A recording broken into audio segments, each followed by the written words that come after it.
already have a seller contacting me about the NAR settlement. Hmm. How should I proceed with the situation since he now does not want to pay buyer's commission? Yep. Listing agreement has already been signed, Hmm.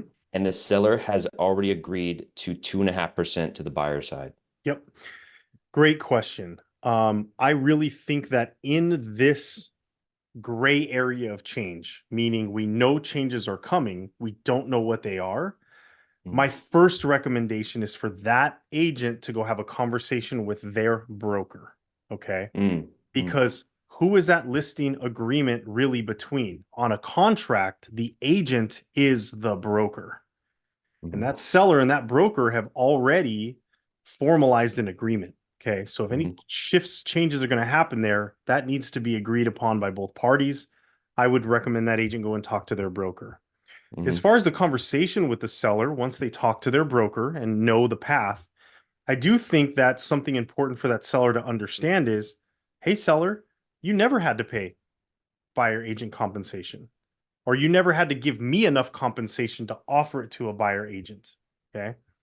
So I think that's an important point to start with. And then based on the conversation with the broker, start to work through it. I will say that I know for me personally, this is where, when I talked about the different things we should start doing now, this is where data is going to be really key.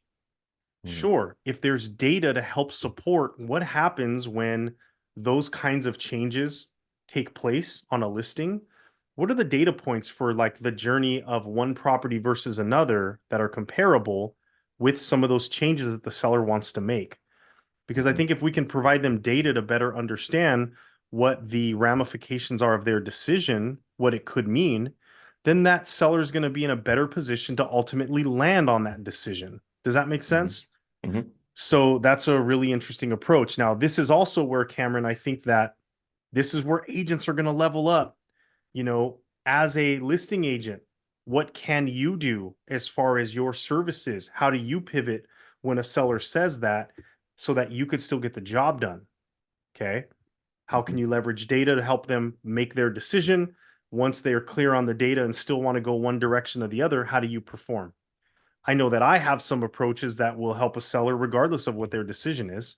And we can still have a very effective marketing strategy and make sure that the buyer knows how to enter into an agreement without, having to lose a lot of their buying power because of the agency that they ultimately agreed to. mm. Yeah. Same is true on the buy side as well, So uh, Yeah. I would say though, because of the gray area in which we're in, and because ultimately that contract is with the brokerage, go talk to your broker. Yeah. Yeah. Yeah. So the next question is, what do you think is going to happen with companies such as Ojo or OJO Hmm. and Opcity who Yep. provide buyer leads to agents for a fee? Yeah, it's a great question. The answer is right now in this climate, no idea. Mm, Okay. So that's the interesting part. Now, do some of these companies potentially start to engage in some of that conversation with the buy side so that when they do potentially turn it over to the agent, there has been some expectation potentially set with the buyer? It's hard to say. We don't mhm, exactly know what that's going to look like. mhm. Interesting. Mhm. So the next question is, so you don't think listing agents are still going to take 5 and 6% commission listings after this? Why would a listing agent lower their commission if they're going to have to double the work with the buyers? Hmm. That is a loaded question. So, Hmm. couple of things happening there. Um, this settlement, this entire court case has nothing to do with the fact that commissions have always been negotiable for the seller to their agent, to the Hmm. buyer and their agent. It's always been negotiable. The ultimate answer to that question is, as far as that being the norm, that's just going to be re-solidified, isn't going to change. Hmm. What I think that agent is asking though is they're assuming that the buyer agent goes away, which I don't necessarily agree with for a lot of reasons. Hmm. And then listing agents now will take on the responsibility of representing a buyer, or not representing a buyer, and the buyer goes alone. Again, those are all things that still need to be worked out with the listing agent and their seller. And Mm-hmm. if an unrepresented buyer does come to that listing agent, conversation with the seller, how, seller, do you want me to perform? Mm. You know, do you want me to either, as a service to you as the seller, prepare the documentation and not represent them? Do you Mm-hmm. want me to represent them so they have equal representation? Because, there's a lot of things that could happen. Buyers go out there and start acquiring real estate unrepresented and feel later like they had been wronged significantly because they didn't know any better. Does that mean that they have the ability to move forward on litigation to both an agent and a past seller? I don't know the answer to that, Mm-hmm. but I could see how that's a possibility because they Yeah. didn't have expectations set. They didn't have a professional to walk them through the process. They didn't have a professional to make sure that the execution of that agreement was done in a way that satisfies the contract. So they're going to go it alone if they decide to. And then I don't know what that looks like if they ultimately have grievances thereafter. Yeah. Yeah. Yeah. That's good. This guy said, so he's acting out a scenario Yeah. between them, who I believe is buyers, Uh huh. and then him as a real estate agent. And so he says, them, can I see the house today? Mm-hmm. And then he says, me as the agent, yes, if you have an agent. Our seller doesn't want unaccompanied buyers just walking around their property. Okay. What are your thoughts on that? Well, again, the way that this agreement is at least built out now, not Hmm. ratified yet, but if no changes happen, it clearly identifies that an MLS participant, which is a real estate agent, right, Hmm. acting for buyers, would be required to enter into a written agreement with their buyers before touring a home. Yeah. So there again, this gets really interesting because it's hard to answer that question. Is it A, that agent is going to potentially represent the buyer on on that property or a different one? If Hmm. so, they need to sit down and formalize their agreement before he can enact agency with that buyer. Okay. Mm, yeah. Or is it, I'm not going to represent you, buyer, but I could, for my seller's benefit, open the door so that you could walk around and see it, but I'm representing my seller, not you. I don't know what that looks like in here, to be quite Yeah. honest, because that agent needs to be very cautious then that they don't do anything that could be pointed to say, well, you enacted agency. You started to offer agency to that buyer, Hmm. potentially by answering questions, potentially by giving them any kind of real estate process advice or information. Don't Hmm. know what that looks like in the new world, to be very frank. Yeah. Yeah. Mhm. Yeah. That makes me curious of like asking the question of like, do you see now, um, I would say when you're at an open house, when you're getting sign calls, Mhm. like real estate agents, like listing agents turning away buyers because they're unrepresented. So like, well, not turning away buyers, but they're like, okay, we have two options here. Are you being represented by somebody? No, but I want to go see the house. Okay, well, in order to go see the house, if I was going to do it, we have to be in contract to get you in the house. Mhm. But if so basically like that's kind of like the question. Like, so does that mean now buyers have to be represented just to go see a home? I don't know. See, that's If the interesting okay, thing. no, no, no. Like, I That's not the premise of the change, uh-huh. but could that be the norm just based out of common practice? I don't know. Yeah. Um, and here's what I mean.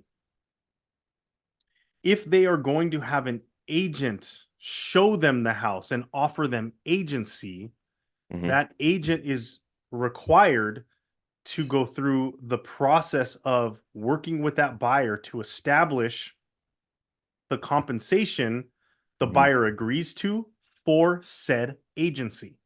Hmm. Yeah. But if a Yeah. buyer just wants to go see a house, I don't know. I don't know how they're going to go in there and do that, to be honest. I don't know. Yeah. See, that's interesting. That's Mhm. very interesting. Okay, so this next question, I would think as a buyer for 2 or 3% out of pocket, I would much rather invest in a real estate attorney as it pertains to protecting my legal interests versus a real estate agent. I don't know if Okay. that was a question. Um, and in my head, I could see real estate agents working for real estate attorneys. Yeah, what's your thoughts on that? My thoughts on that are this. Most attorneys that I am aware of are willing to um, essentially base not only when they get paid, but if they get paid Mm, based on the successful result of something. mm, Most attorneys that are maybe willing to engage with their client and maybe forego compensation until the end of a situation or what have you, but traditionally they're still going to make sure they are compensated. hmm Um, a lot of attorneys will do things as far as compensation in different ways, like build for the amount of time. Ultimately, I think that if people understood the amount of value that agents provide that they're never paid on, then they would really understand the simple investment in if the agent is successful in helping you get what you want when you sell a home or buy a home, that hmm it's actually a really low cost of representation because it doesn't even happen until they were successful in helping you do what you sought out to do. Right. Whereas an attorney could, for example, say, "Sure, I can help you, buyer," and go a la carte. Agents could do this too, but I think hmm attorneys do this more in practice, just in general, anyway. Where it's like, hmm "Great, here's how this is going to work. Each phone call is $10. Email hmm response is 5. Every showing is $50. Um, every contract that I write for you is $100." And I'm hmm just making up arbitrary numbers because I think hmm if we were to really drill it down, there could be arguments that each one of those things could cost significantly more, right? So we don't know. hmm But, hmm it's very likely that an attorney would say those costs will be billed weekly, monthly, what have you. And if Yep. the buyer says, "I've invested $8,000 and I never bought a house, what gives?" And they're going to go, "I don't know what gives. I mean, you need more time. I'll continue to bill you." Yeah. Yeah, I can see that playing out too. Sure, sure. They're like, yeah, continue looking for properties. The more properties you look at, the more Yeah. money I And make. and there's nothing to say that agents couldn't switch to a model like that. I hmm mean, we don't know if there's going to be any proposed changes that would negate us from doing so, but as the world exists now, at least in California, that is possible. Yeah. Mhm. Yeah. 100%. So this could be the last one. So this person is playing out like a scenario between I believe it's buyer and listing agent and buyer's agent. Mhm. And so I don't know, it just says whatever their username is. So they say, I can picture this being the Wild West, dot, dot, dot. Okay. And then buyer's agent, quote, great. Now we signed that my commission is 2%. I'll do my best to make the sellers pay for my fees. And then goes over to the buyer, quote, great. And then listing agent, your offer was great. However, the sellers would like to counter your commission down to 1%, take it or leave it. And then it says buyer's agent, dot, dot, dot, dot, dot. What is to be done at this point? Increase purchase price and have buyers finance it, assuming it appraises and ask for seller credit? What do you do in this situation? I think I understand their question. And this is where agents really need to level up in their professionalism and understand their place in a transaction. Mm, Here's my simple answer. You, agent, don't decide anything. You never should have been. Your client makes that decision. You can mm, guide them and say, "Okay, buyer, here is their response." If you're really great as a practitioner, you could say, "All right, buyer, talk to me about how you feel about this response. What adaptations would you like to make?" "Well, based on what you're telling me as the buyer, here are several strategies that we could approach to either re-engage, accept the offer, do a bunch of different things."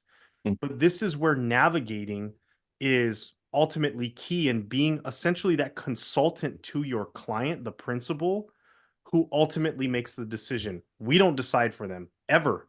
That has nothing to do with this litigation, by the way. We're not the principals in this contract. So we don't make decisions. Our clients do. Now we guide them and hopefully in a very impactful way, but ultimately the principal decides. Yeah, 100%. Yeah, it's a good point. Yeah, at the end of the day, it's their decision, and we're just there to. It's kind of like with a messenger in a way. That's one of the tasks, and so just being a messenger to the owners, Yeah, uh, I or mean, someone the said it really buyers. well once before. It's like, as a real estate agent, you are the Yoda to the Luke Skywalker, if you will. You are Mhm, there as a guide, as a very astute leader for them. But ultimately, the person who needs to move forward and make their decision is the principal, not the agent. mhm, mhm, mhm. Yeah. Yep. Pretty cool. Well, yeah, that was the last question that I had. Cool. Yeah, yeah, yeah. I think it's really cool. Like, I mean, because we can like flip it there. But I think we should do some parting words. oh yeah, yeah, Yeah. yeah. There you go. My bad. Yeah. My No, bad. we're good. Do you want me to do it right now? Just remember, all this discussion is in the chaos in which we're operating from today, which is as of March 15th, an announcement of an agreement had come to, a place where both parties were willing to move forward on, but we still need the court to ratify. And in that process, it could be thrown out altogether. Changes to this could still be had. So, what I ultimately think agents really should start to do is understand what the proposed changes are, because they still are likely, and look at their business and understand a couple of things. Number one, where are the areas of my business that need improvement so I can level up in my ability to take care of my buyers and my sellers given these changes?